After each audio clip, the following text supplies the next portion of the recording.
Nous avons besoin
nous avons besoin de toi.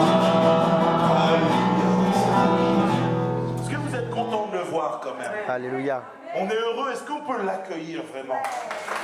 Sois béni mon frère. Alléluia. Alléluia. Gloire au Seigneur. Je suis à la maison, hein. Je connais bien les églises de Nice. Vous le savez, je suis né à l'Ariane, j'ai grandi à Boilève et je me suis converti à Cimier. Il m'en manque plus que 2 à faire. Voilà, que le Seigneur soit béni. Je suis content d'être avec vous ce soir et de pouvoir partager le beau message de l'Évangile. Moi, j'aime quand on me dit Amen. Le beau message de l'Évangile. Alléluia. C'est un beau message, l'Évangile, non? Alléluia. Il faut être dans la joie de partager l'Évangile. Il faut être content. Il faut sauter presque sur sa chaise. Jésus nous a sauvés. Amen. Alléluia. On va parler ce soir d'un certain sujet. Je suis content de tous les chants qui ont été pris ce soir, qui vont vraiment dans la direction dans laquelle je veux aller. Et ce soir, je voudrais te parler d'un Dieu qui s'intéresse à toi. Et Jésus veut te rencontrer. Peut-être que tu ne le sais pas, peut-être que tu n'en as pas encore conscience et d'autres au milieu de nous, la plupart peut-être sont déjà au Seigneur et ont découvert que le Seigneur veut les rencontrer. Mais ce soir, je veux d'abord commencer avec ça. Jésus veut te rencontrer. Jésus n'est pas venu sur la terre pour être un personnage historique. Jésus est venu sur la terre mourir pour les péchés de l'humanité et parce qu'il s'intéresse particulièrement à toi. Ce n'est pas une histoire seulement collective, parce que oui, Jésus est venu pour les péchés de toute l'humanité, mais c'est aussi et avant toute chose une histoire individuelle. Jésus est venu pour te rencontrer personnellement. Et j'aime ce chant qu'on a pris à la fin, qui nous invite à faire la paix avec le Seigneur. Mon frère, ma sœur, la chose la plus importante de l'humanité, c'est que tu fasses la paix avec Dieu avant que Dieu revienne ou avant que tu partes. Amen. Parce que si le Seigneur revient, on dit souvent cette phrase, tu peux réussir ta vie ou rater ta vie, mais il y a une chose qu'il ne faut pas rater, c'est ton éternité. Fais la paix avec le Seigneur. Le Seigneur Jésus veut te rencontrer. Et ce soir, on va voir au travers de plusieurs histoires comment le Seigneur veut te rencontrer. Et j'aimerais déjà vous expliquer en quelques mots ce dans quoi on va aller. Premièrement, on va parler, Jésus veut te rencontrer, oui. Mais Jésus ne veut pas seulement te rencontrer pour un instant T, ne veut pas juste, excusez-moi l'expression, une histoire d'un soir. Jésus veut te rencontrer, mais Jésus aussi veut s'engager avec toi et veut s'établir avec toi. Et puis à la fin, on verra que Jésus veut te donner un but, une mission, et qu'il va t'équiper pour cette mission. En fait, le projet que Dieu a pour ta vie, cette rencontre que Jésus veut pour toi, c'est pas une rencontre qui a lieu et une soirée que tu passes avec quelqu'un que tu rencontres une fois et puis une fois que la soirée elle est finie, c'est terminé. Non, Jésus veut une rencontre avec toi, il veut s'établir avec toi et on va voir au travers de la barque dans laquelle étaient les disciples, Jésus veut venir dans ta barque. Jésus veut être avec toi dans cette barque-là. Jésus veut même t'établir dans une barque que lui-même va choisir. Et il veut t'envoyer pour prêcher ce message qui t'aura sauvé. Amen. On prend ce premier passage dans Luc au chapitre 5 à partir du verset 1er. Luc chapitre 5 à partir du verset 1er. Alléluia, on lit ensemble. Comme Jésus se trouvait auprès du lac de Génézareth et que la foule se pressait autour de lui pour entendre la parole de Dieu. Il vit au bord du lac 2 barques, d'où les pêcheurs étaient descendus pour laver leurs filets. Il monta dans l'une de ces barques qui était à Simon, et il le pria de s'éloigner un peu de terre. Puis il s'assit et de la barque, il enseignait la foule. Lorsqu'il eut cessé de parler, il dit à Simon, « Avance en pleine eau et jetez vos filets pour pêcher. » Simon lui répondit, « Maître, nous avons travaillé toute la nuit sans rien prendre, mais sur ta parole, je jetterai le filet. » L'ayant jeté, ils prirent une grande quantité de poissons et leurs filets se rompaient. Ils firent signe à leurs compagnons qui étaient dans l'autre barque de venir les aider. Ils vinrent et ils remplirent les 2 barques au point qu'elles enfonçaient. Quand il vit cela, Simon-Pierre tomba aux genoux de Jésus et dit « Seigneur, retire de moi, parce que je suis un homme pécheur. » Car l'épouvante l'avait saisi, lui et tous ceux qui étaient avec lui, à cause de la pêche qu'ils avaient faite. Il en était de même de Jacques et de Jean, fils de Zébédée, les associés de Simon. Alors Jésus dit à Simon, « Ne crains point, désormais tu seras pêcheur d'hommes. Et ayant ramené la barque à terre, ils laissèrent tout et le suivirent. Amen. Alléluia. Est-ce qu'on peut prier avant d'aller dans le message? Seigneur, je veux te remercier et te rendre grâce parce que tu nous as donné ta parole. Ta parole, c'est la vérité, c'est une lumière sur notre sentier. Seigneur, merci parce que cette lumière, nous prions que ce soir, elle nous éclaire et je prie que ce ne soit pas les mots d'un homme, Seigneur, mais que ce soit ton esprit qui parle au travers de ma bouche ce soir. Ce que ton Église veut, c'est que le plus grand nombre soit sauvé. Ce que ton Église veut, c'est faire de toutes les nations des disciples. Et ce que ton Église veut, c'est que tu te révèles à nous ce soir. Alors Seigneur, je ne veux pas parler de moi-même, mais je te prie que ton esprit prenne le contrôle de ces événements, de ces moments. Et je prie aussi que nos cœurs soient ouverts à ta parole ce soir. Tu es celui qui règne en maître au milieu de nous. Et alors que tu règnes en maître au milieu de nous, nous savons, parce que nos oreilles vont être attentives, que tu vas parler à nos cœurs. Merci pour qui tu es, Père. Et viens te glorifier encore ce soir. Amen. Alléluia. Et dans ce passage, Jésus vient lui-même à ta rencontre. Ce n'est pas les apôtres qui vont venir chercher Jésus, c'est Jésus qui va venir à l'endroit où se trouvent les apôtres. Jésus est auprès du lac de Génézareth et Jésus est toujours dans cette démarche-là. Apocalypse 3,20 nous dit « Voici, je me tiens à la porte et je frappe ». C'est Jésus qui vient se présenter. Et c'est comme ça que Jésus a fait avec nous. Amen, frères et sœurs. Le Seigneur est venu lui-même se présenter à nous. Et Jésus vient à cet endroit même où ces hommes se trouvent. Et je veux souligner cette chose-là, c'est que la Bible dit « Il monta dans l'une de ces barques qui était à Simon ». Jésus est venu dans la situation de Simon. Et Jésus n'attend pas que tu sortes par toi-même et tes propres forces de ta situation. Jésus va venir et il s'intéresse tellement à toi que c'est dans ta barque qu'il va venir pour te chercher. Et le Seigneur vient de cette manière-là dans la barque et il vient avec une démonstration de sa personne. Il dit à Simon, avance en pleine eau et jetez les filets. Je crois que le Seigneur fait des miracles encore aujourd'hui. Vous n'êtes pas assez convaincus. Vous savez, quand on dit Amen, et Jérôme il le dit aussi assez souvent, quand on dit Amen, c'est qu'on acquiesce à ce qui vient d'être dit et quelque part on est en train de saisir cette parole. Dites pas Amen à un homme, mais dites Amen parce que la parole de Dieu c'est la vérité. Je crois que Jésus fait encore des miracles aujourd'hui. Alléluia. Est-ce que l'Église le croit? Est-ce que l'Église croit que ce soir quelqu'un va être guéri? Est-ce que l'Église croit que ce soir quelqu'un est délivré? Est-ce que l'Église croit que ce soir quelqu'un passe de la mort à la vie et donne sa vie à Jésus? Je ne suis pas venu prêcher un message qui n'a aucun impact. Je suis venu prêcher la parole de Dieu qui a été révélée par Jésus-Christ. Et Jésus-Christ est le même hier, aujourd'hui et éternellement. Et puisqu'il est le même, ce soir encore, il va sauver quelqu'un. Alléluia. Et Jésus vient dans la barque avec une démonstration de sa puissance. Et alors qu'il vient, il dit de jeter le filet sur le côté. Et là, ils vont prendre une grande quantité de poissons.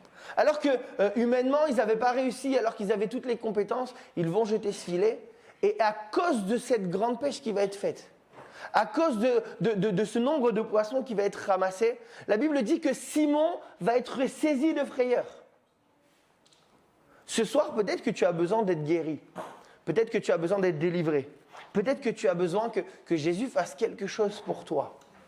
Laisse-moi te dire, Jésus est vivant et tout-puissant encore aujourd'hui. Tout à l'heure, on priera. Si tu es malade, Jésus va te guérir. Si tu es angoissé, Jésus va te délivrer. Si tu as besoin que Jésus te donne une parole précise, Jésus va te parler. Parce que Jésus utilise encore la démonstration de sa puissance. Et aussi la démonstration de son amour. Parce que parfois, Jésus vient se montrer, non pas seulement par le moyen de sa puissance de guérison, sa puissance de délivrance, mais aussi il vient comme dans un doux murmure. Des fois, on a simplement besoin que le Seigneur vienne déposer une paix dans notre cœur. Le Seigneur vient déposer la paix dans le cœur de quelqu'un ce soir. Il te montre qu'il est vivant et qu'il est présent dans ce lieu. Et il te montre que cette paix, ce n'est pas une paix qui peut être falsifiée, c'est la vraie paix que le Seigneur Jésus donne. Ce n'est pas une sensation éphémère, ce n'est pas à cause d'une émotion qui passe par là, non. C'est la paix que procure la réelle et la véritable présence de Dieu. Amen. Le Seigneur vient avec cette démonstration, il vient lui-même et il vient avec cette démonstration de puissance. Mais avant d'être une bonne nouvelle, l'Évangile dresse un constat qui n'est pas toujours, à première vue, une bonne nouvelle. Parce que Simon, quand il voit cette démonstration de puissance et qu'il est saisi de frayeur, il se jette aux pieds du Seigneur et que va-t-il dire? Seigneur, retire-toi de moi car je suis un homme pécheur. Mon frère, ma sœur, ou toi qui ne connais pas encore le Seigneur, tu as besoin de reconnaître que tu es un homme pécheur. C'est pas un message qui fait plaisir, ça. Hein? C'est pas un message qu'on aime. On pourrait faire des beaux messages. Jésus est tout gentil, Jésus est mignon, Jésus vous aime. Oui, c'est vrai, Jésus nous aime. Mais il y a une réalité. Il nous aime tellement qu'il a pris notre péché, ce qui signifie que nous sommes pécheurs. Et ce soir, tu as, au-delà de ce que Dieu va faire, au-delà de la guérison que Dieu va manifester, au-delà de l'œuvre que Dieu va faire dans ta vie, tu as besoin de reconnaître que tu es un homme pécheur. J'aime souvent cet exemple. Alors que le paralytique descend devant Jésus avec ces 4 hommes-là qui vont le descendre sur un brancard, Jésus dit en premier lieu, tes péchés sont pardonnés. Mais moi, je vais voir quelqu'un qui guérit des malades. Je suis paralysé, j'arrive, il me dit tes péchés sont pardonnés. Je dis excuse-moi Jésus, t'as pas compris, je crois. Je ne suis pas là pour ça en fait. Je suis là parce que je suis paralysé. Donc en fait, tu es bien gentil avec tes péchés sont pardonnés, mais moi, j'ai un problème, j'ai besoin de marcher. Je me mets à la place de cet homme qui a dû dire, mais qu'est-ce que tu me racontes? Je suis venu, on a fait toute cette route, même les 4, ils ont dû dire, mais Seigneur, c'est pas ça on est venu parce qu'il est malade en fait.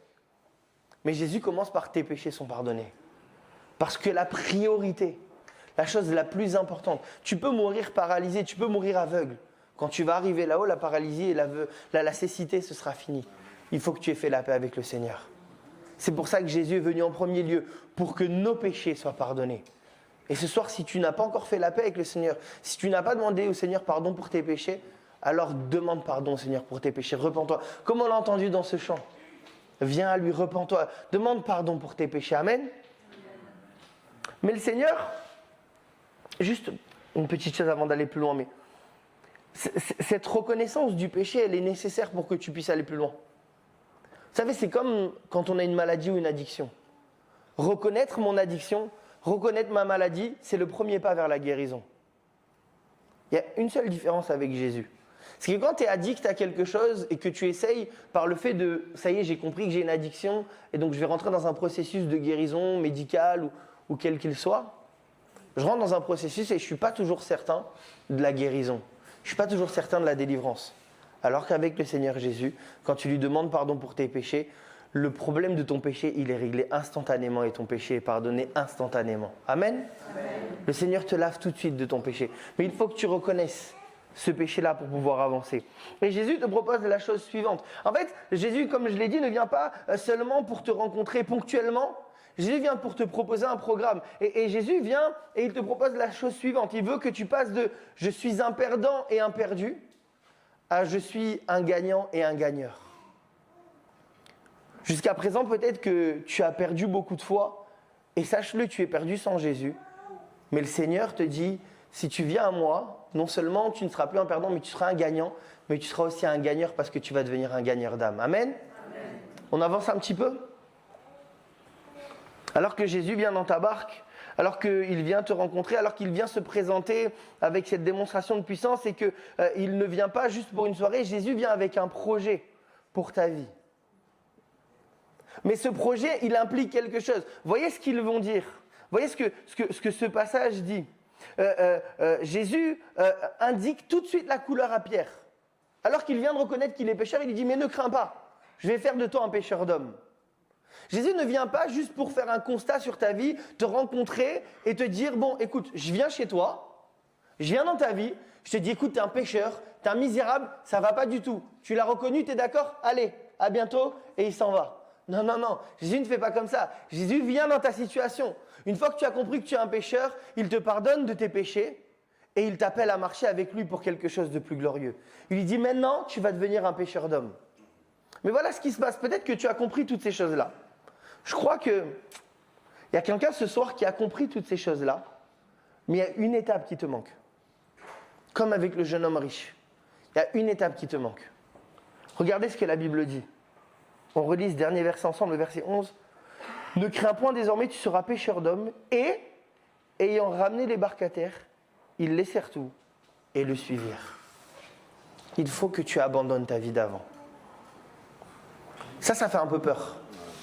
Parce qu'il y a beaucoup de certitudes qu'on peut avoir sur notre vie d'avant, beaucoup d'assurances, beaucoup de choses sur lesquelles on est appuyé, mais il faut que tu laisses ta vie d'avant.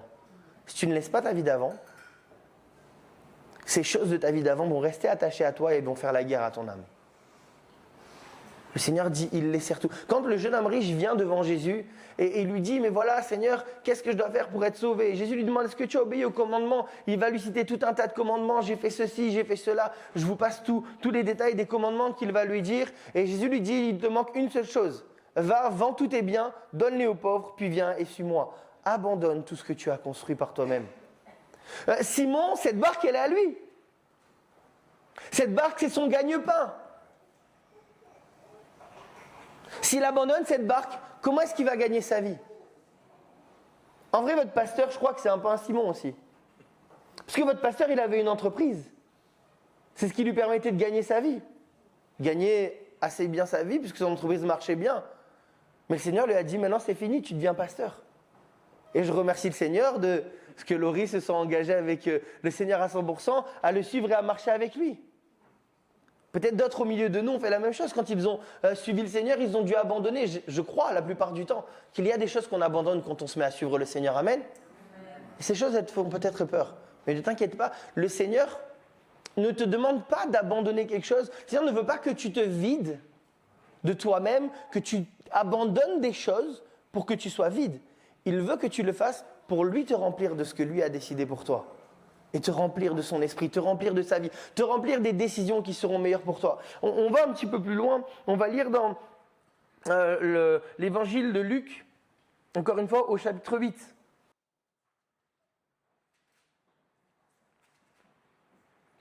Et à partir du verset 22. Luc chapitre 8 et verset 22. Alléluia. Un jour, Jésus monta dans une barque avec ses disciples. Il leur dit, passons de l'autre côté du lac, et ils partirent. Pendant qu'ils naviguaient, Jésus s'endormit, un tourbillon fondit sur le lac. La barque se remplissait d'eau et ils étaient en péril. Ils s'approchèrent et le réveillèrent en disant, Maître, Maître, nous périssons.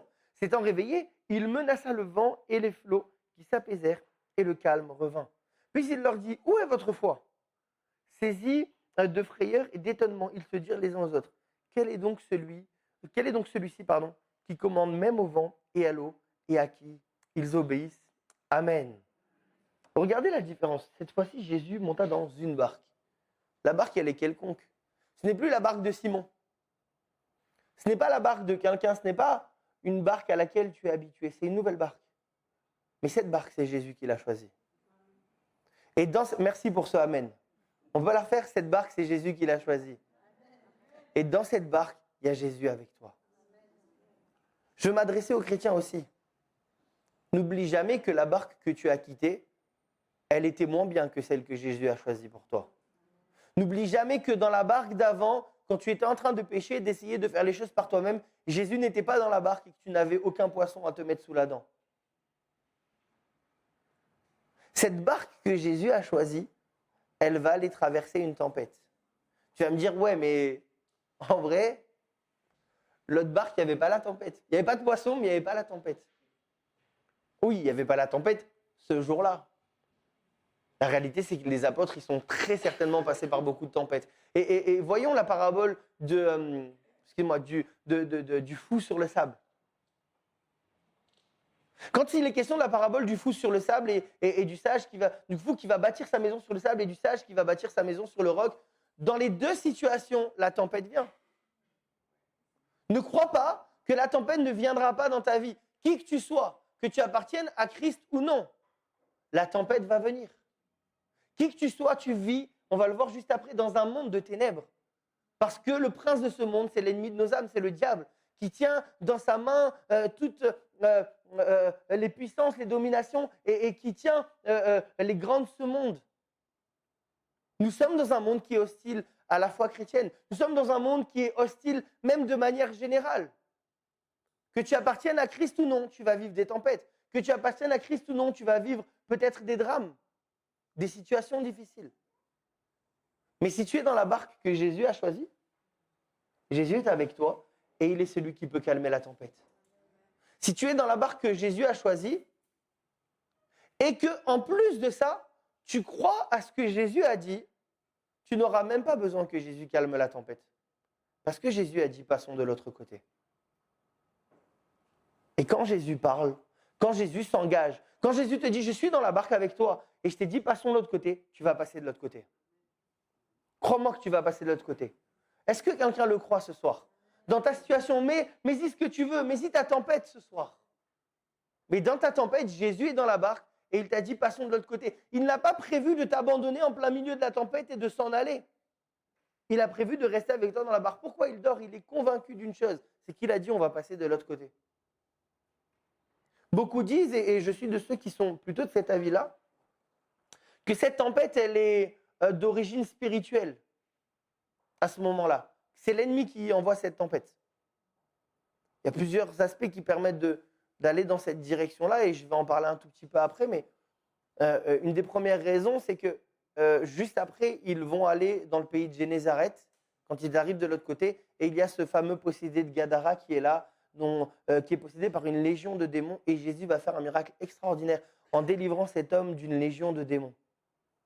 Vous connaissez cet événement où Jésus va chasser des démons, ils vont partir dans les pourceaux, et les pourceaux vont se jeter dans la mer, et cet homme, la Bible dit qu'alors qu'il était fou, qu'il se mutilait, qu'il était dans les sépulcres, il va être assis, vêtu et dans son bon sens. C'est ça le programme que Jésus a pour ta vie.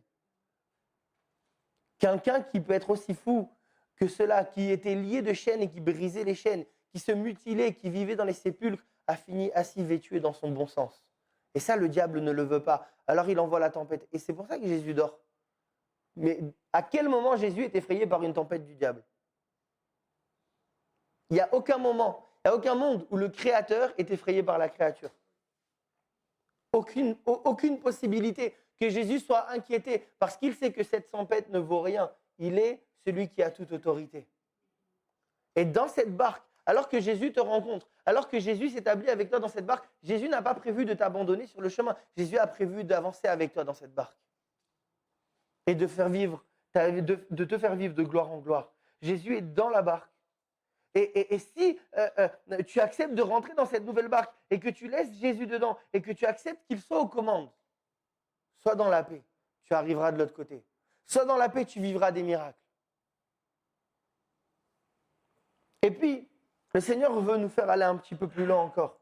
Et je vais peut-être m'adresser un petit peu plus aux chrétiens ce soir, en terminant sur ce dernier point. Il veut te donner un but et une mission et l'équipement qu'il te faut pour cette mission.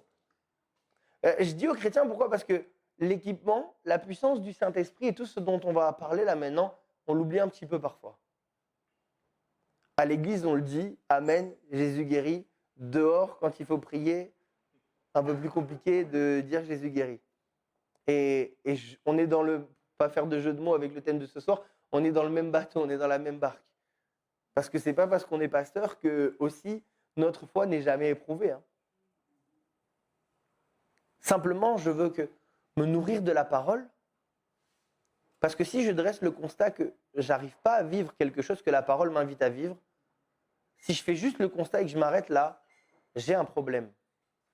Si je dresse le constat et que je me dis non, Seigneur, j'ai vu qu'il y a quelque chose qui ne va pas, maintenant qu'est-ce que je fais de ça? Ok, je vais lire ta parole, je vais prier, je vais chercher ta face, jusqu'à ce que je sois en capacité d'avoir la foi pour guérir un malade à l'extérieur. Je vais chercher ta face jusqu'à ce que ce défi qui est là devant moi, que ta parole m'invite à vivre, je puisse le vivre. Ne laisse pas un constat où tu ne vis pas quelque chose de la parole de côté. Prends-le, mets-le devant le Seigneur et va devant Dieu. Présente-toi devant Dieu, dis Seigneur, maintenant ça là, je veux le vivre. Ces choses-là, je veux aller de l'avant avec toi. Et crois-moi, le Seigneur va pouvoir et va permettre des situations. Vous savez, j'osais pas du tout parler à des gens dans la rue de Jésus. Moi, je ne suis pas comme Samuel Waro qui sort avec ses évangiles, la fleur au fusil. Mon frère, il est tellement courageux. Je me dis, punaise, c'est incroyable. Non, je n'étais pas de ce genre-là. J'ai dit, Seigneur, ce n'est pas normal. Vous ne pouvez pas vous imaginer, depuis que je prie pour ça, le nombre d'occasions, le nombre de situations où j'ai prêché l'évangile à des personnes dans la rue. J'ai prié pour des gens dans la rue. J'ai prié pour des malades dans la rue. J'ai une dame, une fois, elle était avec moi en voiture. Je la ramasse, elle me dit que finalement, elle est chrétienne. Elle a un problème au genou. C'était juste à côté de chez mes parents. Je passe tous les détails. On est dans la voiture. Elle me dit qu'elle est chrétienne. Je dis, ah ok, ben alors on peut prier ensemble. Vous croyez que Jésus guérit? Oui? Ok, on va prier ensemble. On prie ensemble pour sa douleur au genou. Elle sort de la voiture, fait quelques mètres, elle va à sa boîte aux lettres. Puis d'un coup, elle se retourne et me dit, hé, j'ai plus mal. Jésus guérit les malades, même en dehors de l'église. Amen. Alléluia. Alors qu'avant, je peux vous assurer que jamais j'aurais fait ça. Mais j'ai pris ce constat, j'ai dit, Seigneur, maintenant, je vais m'occuper de ça. Et on va essayer de grandir ensemble. Et on va laisser ta parole. La Bible dit, la foi vient de ce que l'on entend. Et ce que l'on entend vient de la parole de Christ. Si tu n'as pas la foi, va vers ce que tu peux entendre, va vers la parole de Christ. Et alors la foi va naître en toi. Amen. Le Seigneur, je reviens sur mon message, je vais te donner un but et une mission et l'équipement pour cette mission. On va lire Matthieu 14 à partir du verset 22. Matthieu 14 à partir du verset 22.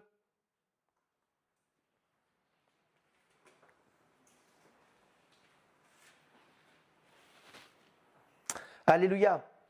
Aussitôt après, il obligea les disciples à monter dans la barque et à passer avant lui de l'autre côté, pendant qu'il renverrait la foule. Quand il l'eut renvoyé, il monta sur la montagne pour prier à l'écart et, comme le soir était venu, il était là, seul. La barque était déjà au milieu de la mer était battue par les flots, car le vent était contraire. À la 4e veille de la nuit, Jésus alla vers eux, marchant sur la mer. Quand les disciples le virent marcher sur la mer, ils furent troublés et dirent « C'est un fantôme ».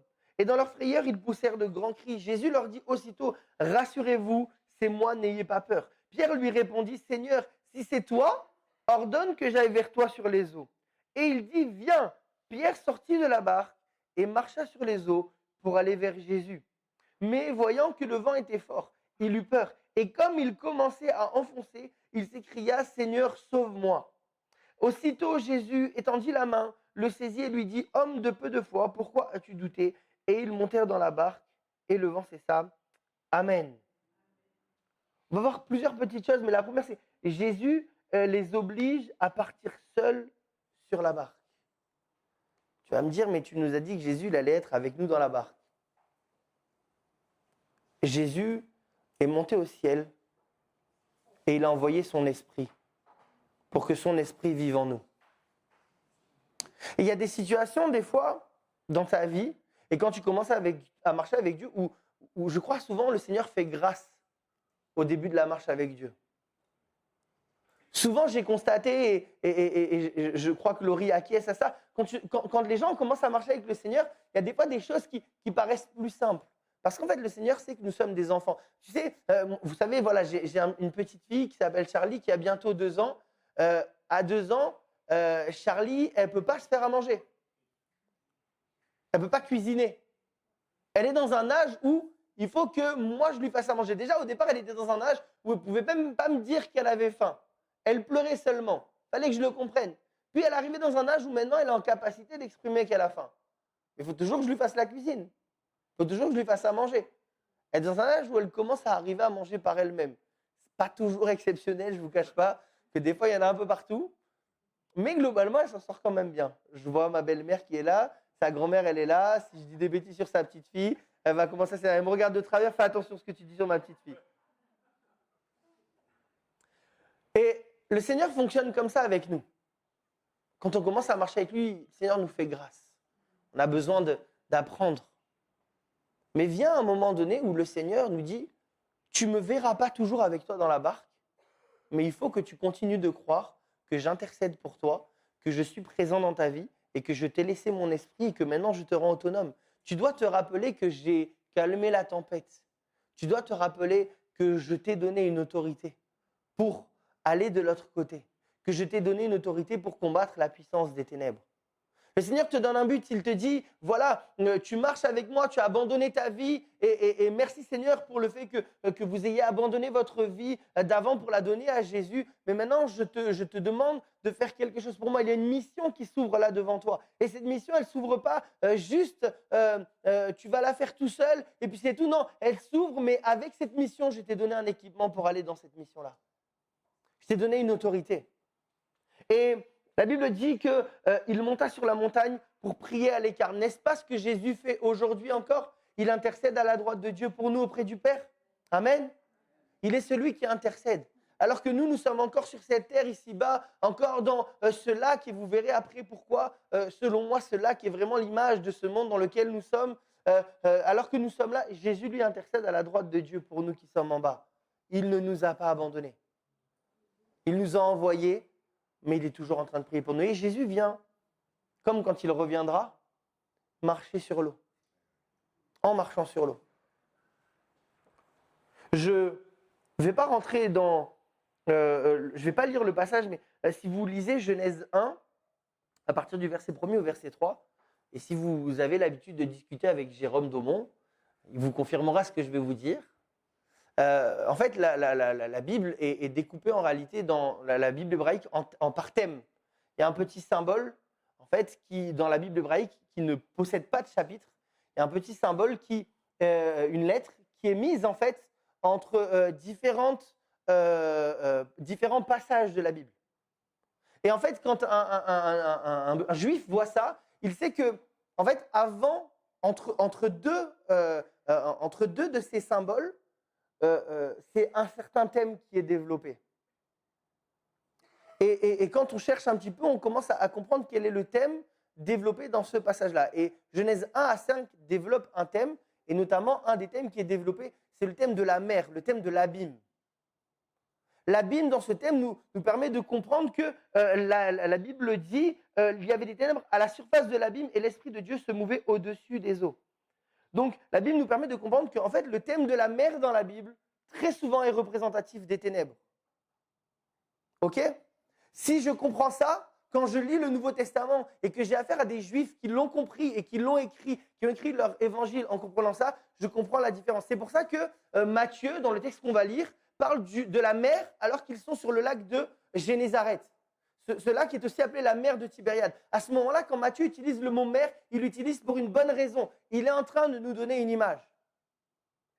Si la mer, c'est les ténèbres, je comprends maintenant pourquoi Moïse a frappé la mer et que la mer a été ouverte en deux. C'est parce que Jésus va venir pour frapper les ténèbres et m'ouvrir un chemin au travers des ténèbres.